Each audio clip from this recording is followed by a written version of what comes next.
Hi friends, जय जगन्नाथ सांग मैंने फैमिली पिकनिक एंजॉय करने मध्य आम पाखे हीराकुद डैम जीरो पॉइंट को पलि आसलु बोटिंग एरिया को बोटिंग करने आम 25 ରୁ 30 जन फैमिली मेंबर गोटे बोट्रे बसापी गोटे बड़ बोट सिलेक्ट करते आम से बसवाक पलैलु। मो झील भी जमा भी वेट कर पारा पापा सांगे केतबले डंगारे बसो बोली। फाइनाली आमर डंगाटी स्टार्ट हो गला। आम समस्ते फैमिली मेंबर डंगारे बसिक एंजॉय कलु। आमको मिल जाता लाइफ जैकेट पिंधापी। मो झील को भी ता साइज गोटे लाइफ जैकेट मिलता किंतु से पिंधिला पर बहुत अनकंफर्टेबल फील करुला।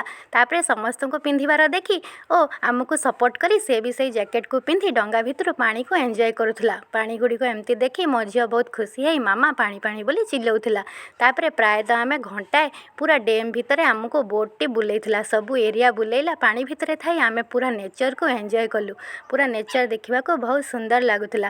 ता भितर आसिया को इच्छा होनथिला, मन होतला एई भितर ही रही जांतु कि बहुत एंजॉय कलु, बहुत बढ़िया लगिला।